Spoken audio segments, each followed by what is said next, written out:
डरना जरूरी है। ये कहानी ध्रुव की है। वो बचपन से ही अमेरिका में ही रहा। ध्रुव के मम्मी पापा एक किसान हैं। अपने बेटे को बुरी शक्तियों से बचा के रखने के लिए उसे बचपन से ही अमेरिका में शिफ्ट कर दिया ताकि काली शक्तियों से ध्रुव दूर रह सके। 20 साल बाद आज ध्रुव अपने गांव कौन जा रहा है? क्या ध्रुव गांव पहुंचकर अपने आई बाबा से मिल पाएगा? ध्रुव 20 साल बाद आज अपने गांव जाने वाला है। वो अमेरिका से प्लेन से तो आ गया, लेकिन अभी बस की यात्रा करना बाकी है। कुंज गांव में जाने का कोई और मार्ग नहीं है। जंगल के रास्ते बस से ही जाना पड़ता है।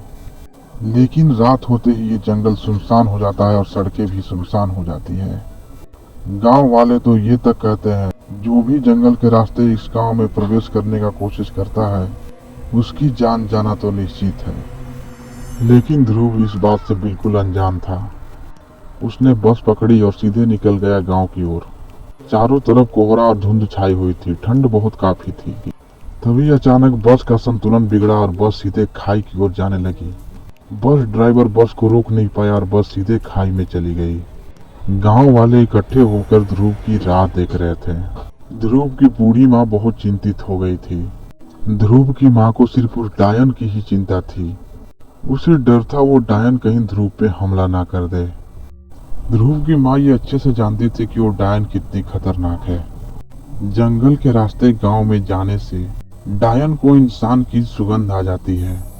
फिर डायन उसके पीछे लग जाती है और तब तक पीछा करती है जब तक वो उस इंसान की खून न पी जाए। ध्रुव की माँ ध्रुव को चेतावनी भी दी थी। ध्रुव की माँ ध्रुव को बोली थी कि रात के समय मत आना। लेकिन ध्रुव शहर में ही बचपन से ही रह गया।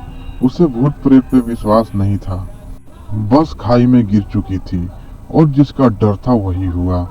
आखिर डायन ने उन्हें मार ही डाला। डायन देखने में बहुत ही खतरनाक थी। बस में जितने भी लोग थे सभी लोगों का डायन खून पी चुकी थी। खून पीने के बाद डायन वहां से चली जाती है और सारे बॉडी को वहीं छोड़ देती है। उसे केवल सिर्फ इंसानों का खून चाहिए, बॉडी नहीं। वो सिर्फ इंसानों की खून की प्यासी है। खून पी लेने के बाद बॉडी लाल पीली हो जाती थी और बॉडी बिल्कुल अकड़ जाती थी। ध्रुव ये सब देखकर रोने लगा और पैदल ही उन सुनसान रास्तों पे चलकर जाने लगा। ध्रुव बहुत डरा सहमा हुआ सा था। उसने अकेले ही निश्चय किया कि वो अपनी गांव की ओर जाएगा।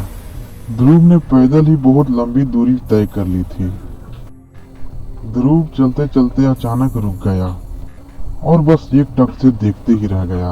वो एक घर की ओर देख रहा था। घर को देखते ही मानो ध्रुव को कुछ होश आ गया। घर की खिड़कियों से ध्रुव को लाइट दिख रही थी। ध्रुव ने सोचा, इतना वीराना में ये घर, यहाँ लाइट कहाँ से आ रही है और यहाँ कौन रहता होगा। ध्रुव को वो घर अपने ओर आकर्षित कर रहा था। तभी ध्रुव के पीछे एक काला साया आया, पर उस साया से ध्रुव अनजान था। वो डायन ध्रुव के पीछे लग गई थी।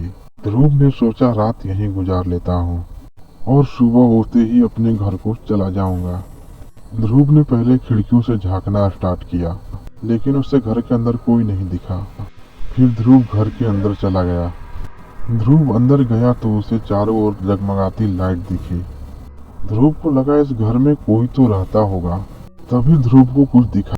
छत से लटकी एक बॉडी सड़ी गली हुई थी, मानो बहुत साल से वहीं लटकी हुई है और किसी ने उतारा ना हो।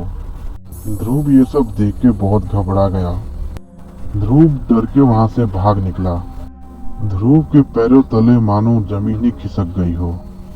ध्रुव जान बचा के वहां से निकल गया। जैसे ही ध्रुव घर के बाहर आया, वो डायन बिल्कुल उसके पीछे ही आके खड़ी हो गई। ध्रुव पीछे मुड़कर देखा। डायन अपनी शक्तियों से ध्रुव का सारा खून पी गई और उसकी बॉडी को वहीं छोड़ दी। ध्रुव जमीन पर गिरा पड़ा था और उसकी बॉडी को पिशाच नोच रहे थे। दोस्तों, आपको ये कहानी कैसे लगी? कमेंट बॉक्स में अपनी राय जरूर दीजिएगा। और पहली बार हमारे चैनल से आप जुड़े हो तो चैनल को सब्सक्राइब जरूर से कर देना। इस चैनल पर हर एक संडे एक हिला देने वाली स्टोरी अपलोड की जाती है। तो देर किस बात की, अभी हमारे चैनल से जुड़ जाएं।